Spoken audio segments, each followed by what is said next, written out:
부산 장신대학교 교수시며 한국교회 이단 대응 사역의 권위자시죠. 탁질 교수님을 모시고 경남 지역의 이단의 현황이 어떠한지, 그리고 그 속에서 CBS가 감당해온 사명을 함께 짚어보도록 하겠습니다. 교수님 안녕하세요. 안녕하십니까?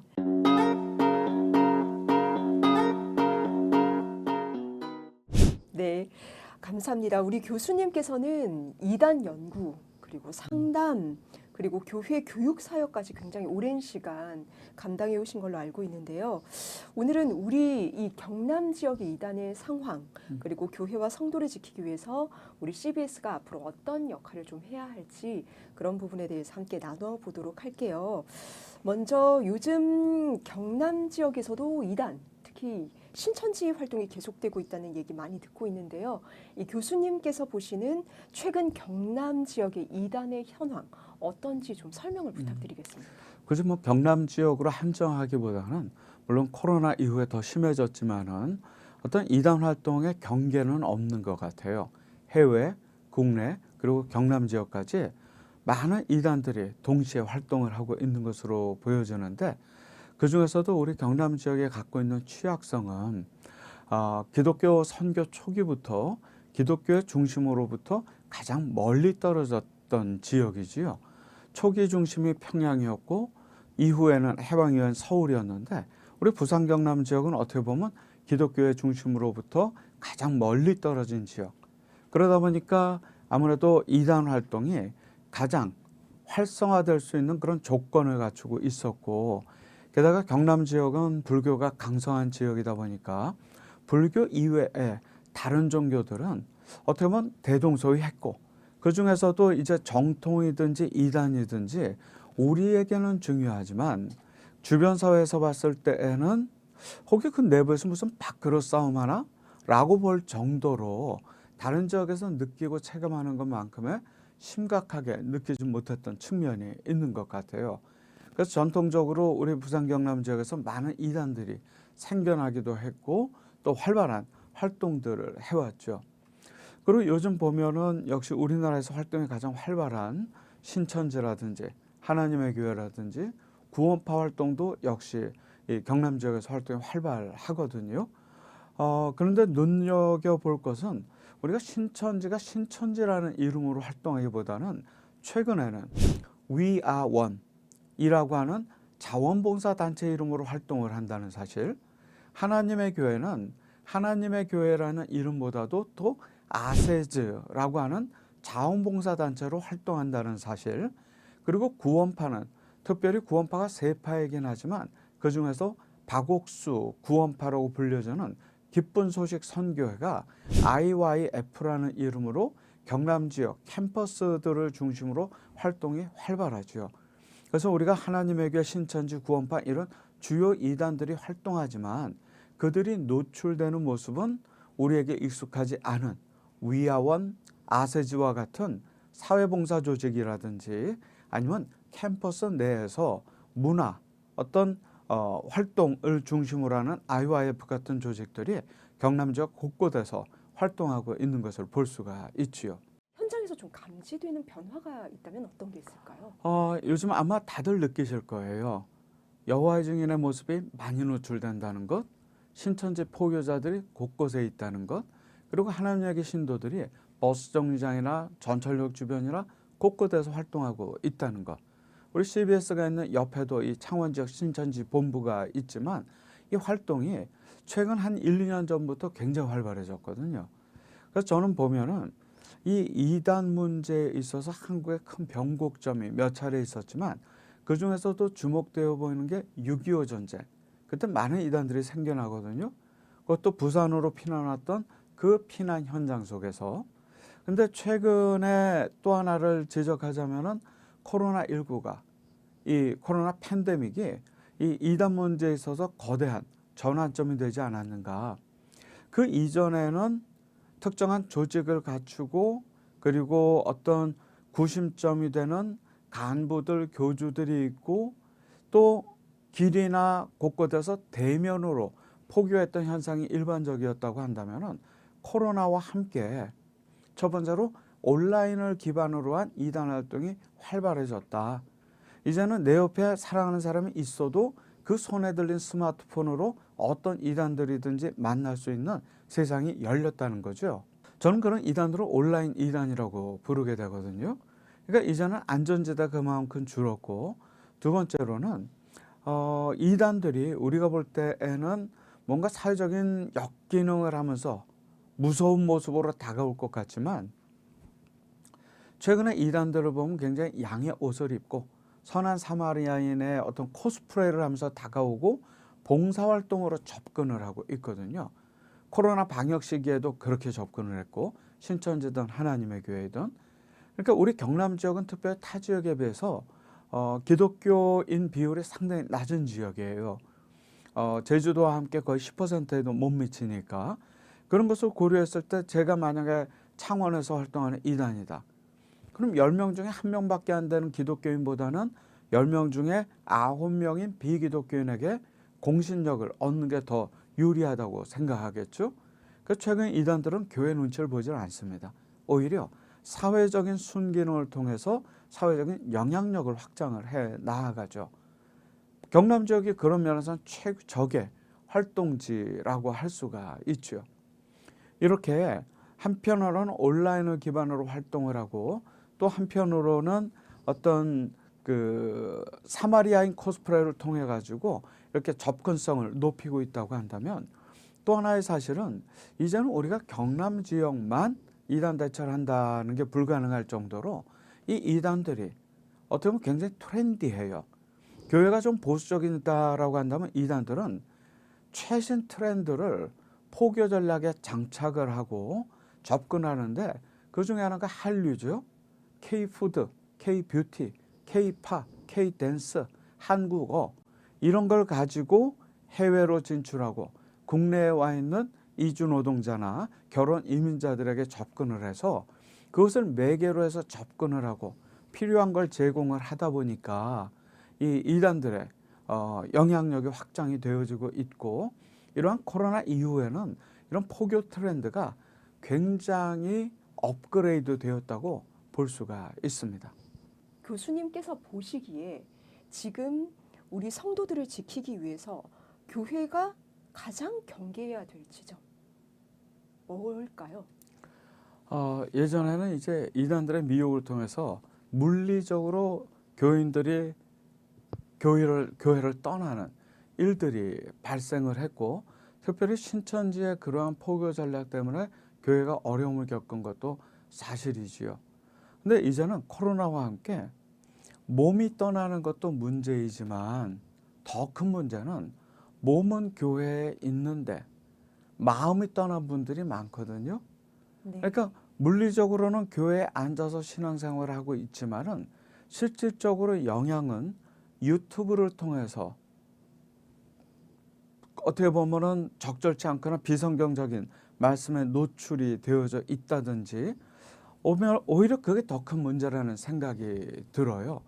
그리고 그것과 연관해서 더 큰 문제는 요즘에 본인들이 보는 유튜브의 쇼츠나 뭐 밈이나 뭐 클립 같은 거를 보고, 또 유튜브나 블로그를 보고 그 안에 있는 비성경적인 그리고 비상식적인 내용들이 정말 팩트 체크조차 할 수 없는 내용들이 상당히 많이 있거든요.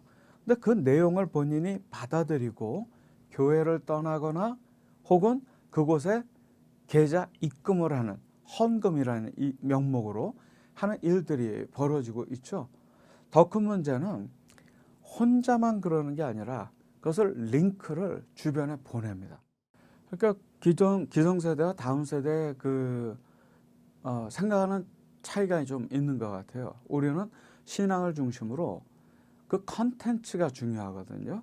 그리고 어떤 형식적인 부분보다는 컨텐츠를 중요하게 생각하는데, 요즘 다음 세대들은, 소위 Z세대들은 컨텐츠도 중요하지만 그 컨텐츠를 담는 그 외형도 중요하거든요. 이단들의 어떤 영상들을 보게 되면 요즘 얘기로 고퀄이에요. 고화질, 고음질. 이 사람의 귀는 한번 올라가면, 눈이 한번 올라가면 절대로 다시 내려오지 않거든요. 그런 흥미로운 컨텐츠를 고퀄리티 영상과 화질을 음질을 가지고 이단들이 다가오고 있거든요. 코로나 이후에 한국의 제일 큰 문제라고 생각하거든요. 그러니까 확인할 수 없는 링크를, 팩트 체크조차 할 수 없는 비성경적인 내용을 나만 알고 있다라고 하는 그런 어떤 특별한 느낌을 받아서인지, 아니면 자신의 존재감을 노출하고 싶은 욕구인지 그것은 알 수 없지만, 그런 링크나 이런 것들을 주변에 무작위로 보내서 그렇게 누구에게 영향을 주는 게 큰 문제예요. 본인은 그걸 호기심에 보낼 수 있죠. 근데 받는 분들은 그걸 통해서 치명적인 피해를 입거나 혹은 어려움을 겪을 수 있다는 걸 꼭 기억하시면 좋을 것 같아요. 아마 우리가 물리적으로도 그렇지만 정신적으로도 우리가 올바른 신앙 안에 있기 위해서는, 최근에는 코로나 이후는 우리가 오히려 이런 온라인 이단을 더 조심할 필요가 있지 않은가라는 생각을 하게 됩니다. 이 고민 지점이 CBS의 역할이 숨어 있을 것 같아요. 그 고민을 하는 데 있어서. 이 온라인 이단 포교 활동 이런 것에 대응하기 위해서 CBS가 온라인 선교를 좀 더 적극적으로 해야 한다던가, 아니면 이런 팩트 체크의 역할, 문지기의 역할이 CBS의 앞으로 코로나 이후에 신천지 이단 대응 활동의 방향이 아닌가, 그런 생각이 지금 목사님 말씀 들으면서 드는 것 같기도 하고요. CBS는 좋은 컨텐츠를 가지고 있거든요. 그리고 역사 속에서 어렵고 불안정하고 불확실한 시기를 거쳐오면서 그 컨텐츠를 잘 간직했고, 하지만 그 시기에는 상황이 너무 절박하다 보니까 누구나 다, 청취자들은 라디오에, 그리고 방송이 개시된 이후에는 방송에 많은 신경을 우리가 쓰고 또 듣고 있지만, 또 요즘 세대들은 많은 변화가 있는 것 같아요. 단순 컨텐츠뿐만 아니라 그 컨텐츠를 잘 전달하는 플랫폼도 굉장히 중요해졌고, 오히려 이단들이 그걸 선점하고 지금 활용하고 있는 시기이죠. 그리고 경남 지역은 다른 지역보다 CBS 활동이 굉장히 취약하고 열악한 지역이거든요. 근데 모두들 다 CBS의 공신력은 인정하고 있어요. 단지 그런 공신력이 신앙적이면서도 그런 공신력 있는 컨텐츠가 진보수를 떠나서 공감할 수 있도록 전달되어지는 루트를 우리가 찾아야 되는데, 지금은 우리가 전한다고 다 듣는 것이 아니라 누군가 스스로 찾아오게끔 만드는, 본인의 선택으로 듣고 싶은 것, 보고 싶은 것을 찾아오는 시기이고, 코로나 이후에 그러한 환경들은 이미 구축되었기 때문에 절대로 변한 세상은 다시 변하지 않습니다. 우리가 변해야지. 그렇다고 한다면 기존에 좋은 컨텐츠를 갖고 왔던 CBS의 또 다른 변화가 필요하겠죠. 그러니까 우리가 흔히 예전에는 순수 복음이냐, 그런 관점에서 사회 참여에 대한 부정적인 인식도 있었고, CBS는 상대적으로 좀 진보적인 언론으로 사회적인 목소리를 많이 냈잖아요. 근데 제가 이단 문제 관점에서 보면은, 과연 이런 이단 문제가 과연 교회, 신앙만의 문제일까? 사회적인 문제거든요. 왜냐하면 우리가 지난 10년만 보더라도 2014년에 세월호 사건과 함께 구원파의 이름이 사회적으로 알려졌고, 2016년에 최순실 국정농단 사건이 일어나면서 그 부친이었던 최태민의 대한민국 선교단, 이 문제가 사회적으로 이슈가 많이 됐죠. 무당이었던 사람이 2년 만에 개신교 최고 권력자가 됐으니까.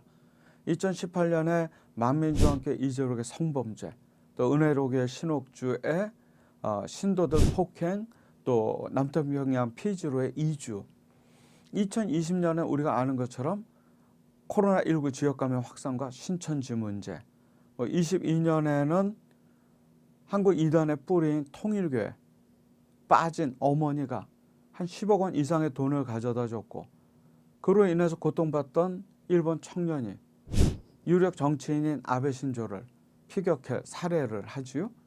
그 사건, 그리고 이듬해 일어났던 나는 신이다와 JMS, 그리고 작년에 일어났던 기쁜 소식 인천교회 안에서 여고생 사망한 사건과 구원파, 그 그 기쁜 소식 선교회 박옥수 구원파의 설립자인 박옥수의 친딸이죠. 얼마 전에 항소심에서 25년형을 받았으니 얼마나 중범죄예요. 그리고 최근에는 신천지 정치 개입 문제, 또 통일교의 불법 정치자금 문제. 지난 10년 이상만 보더라도요. 대한민국에서 일어난 가장 굵직굵직한 사회적 사건은 대부분 다 이단 문제였어요. 그렇다고 한다면 우리가 아직까지도 이단 문제를 교회만의 문제로 볼 수가 있겠는가? 우리가 맞닥뜨린 현실은 이단 문제는 사회적인 문제다. 이제는 이단 문제는 우리 가정과 교회를 지키는 일이 아니라 우리 나라를 지키는 일이 되었다라는 게 우리가 맞닥뜨린 현실이죠. 그렇기 때문에 이단 문제에 관심을 갖는 것은 그리스도인들의 책무가 되어진 거죠. 그런 점에서 우리가 CBS의 그동안의 활동들을 볼 때 어떤 방송의 어떤 진보적 측면이나 어떤 사회적 이슈 이런 것들이 물론 조금 우리 경남 지역에서는 과하다라고 느끼는 분들이 있을지 모르지만 이단 문제에 있어만큼은 CBS의 접근이 맞다고 생각을 해요. 특별히 신천지 아웃부터 해서 이단 문제는 발등에 불이 떨어졌을 때가 아니라 예방적인 차원에서의 접근도 우리한테 굉장히 필요하고 이렇게 사회적인 이슈로 사회적 혼란을 야기했던 이단 문제를 볼 때 CBS의 접근은 틀리지 않았다. 그리고 또 하나 제가 생각하는 것 중에 뭐냐면은 세월호 사건부터 시작해서 최근에 이러한 많은 이단 관련 문제들이 생각이 발생을 할 때 일반 언론들, 특별히 종편이라든지 인터넷 언론들이 많이 보도를 해요. 많은 시간을 할애해서. 그래서 명분과 실리를 다 얻습니다. 구독률, 청취율, 그리고 금전적인 도움. 근데 문제는 이 사건이 조금 사그라들기 시작하면 이단 쪽에서 보통 정정 반론 보도를 신청하거든요. 또 그걸 들어줘요. 왜? 그러지 않으면 변호사 비용부터 해서 곤란하니까. 그러면 이단들은 그걸 가지고 법정으로 가져가서 그들에게 유리한 판결을 이끌어내거든요. 근데 적어도 CBS는 정정 보도나 반론 보도를 안 하니까. 제가 그런 생각이 들어요. 이단이 문제인가 아니면 우리들은 망각이 문제인가. 사건은 반복적으로 일어나고 우리는 반복적으로 잊어가고 누군가는 이런 이단 문제를 기록하고 남겨야 될 텐데 그걸 CBS가 해왔다고 한다면 CBS는 필요한 거고 앞으로도 CBS의 역할이 그것이 되어야 되지 않겠는가. 그런 기록을 있는 그대로 남기는 것. 평가는 후대가 하겠지만 그 자체가 중요한 역할이라고 할 수 있겠죠. 이 이단 대응의 중요성에 대해서 한 번만 더 강조를 하면서 인터뷰 마무리하도록 하겠습니다. 저는 이단에 우리가 관심을 갖는 이유는 어떤 심오한 신학적인 문제, 어떤 문제를 떠나서 제일 중요한 문제는 사람이라고 생각해요. 내가 사랑하는 사람. 그 사람이 이단에 빠져서 우리 곁으로부터 떠난다는 것을 생각했을 때 이단 문제가 얼마나 심각한지 우리는 알 수 있거든요. 근데 이런 이단 문제를 보게 되면은 우리는 한때는 교회적인 관점에서는 교회를 지키기 위한 일이다라고 생각을 하고 신천지나 각종 이단들의 활동이 활발해진 시점 그리고 사랑하는 가족들이 그 이단에 빠져서 집을 나가고 이런 모습을 보면서 이단 문제는 이제 우리가 가정을 지킬 수 있는 문제다라고 생각을 했고 또 청년 청소년들이 이단에 집중적으로 미혹되는 걸 보면서 이단 문제는 우리가 다음 세대를 지키는 일이다라고 했지만 이제는 사회적으로 일어나는 수많은 사건 속에 이단들이 개입돼 있고 이단들이 원인을 제공한 것들을 우리가 학습하면서 이제 이단 문제는요. 사람을 지키는 일, 가정과 교회와 그리고 우리 나라를 지키는 일이 되었다는 것. 이거 뭐 다종교 사회 한국에서 기독교적인 교리적 이단 분별이나 이단 규정이 문제가 아니라 이제는 이단들과의 피할 수 없는 그런 어떤 선한 싸움이 우리가 그리스도 안에서 평범하고 행복하게 살기 위해서는 피할 수 없는 일이 된 건 아닌가. 이단 피해가 나에게 없는 것이 아니라 그 피해가 아직은 나에게 오지 않은 것뿐이죠. 이단 문제는 누구에게든지 생긴다가 팩트입니다. 그렇기 때문에 이단 문제가 발생했을 때는 꼭 기억하셨으면 좋겠어요. 이단 문제가 생기게 되면은 절대로 부끄러워하면 안 됩니다. 죄책감을 가져서도 안 되고, 그리고 감춰서서는 더욱 안 됩니다. 왜냐하면 피해자거든요. 이단 문제는 특징상 피해자가 더 고통받는 문제입니다. 가해자는 눈에 보이지 않거든요. 가해자이면서도 원인 제공자는 늘 눈에 보이지 않는 게 이단 문제입니다. 그렇기 때문에 피해를 경험했다라고 한다면 그 피해가 없었으면 좋았겠지만 생길 수 있는 일이 생긴 거거든요. 그러니까 오히려 부끄러워하거나 감추거나 죄책감을 갖지 말고 건강하게 CBS라든지 혹은 전문 상담가를 통해서 도움을 받는 것이 가장 중요하다고 생각할 수 있습니다. 그런 말씀을 좀 드리고 싶네요. 내가 요동치 아니하리 내가 요동치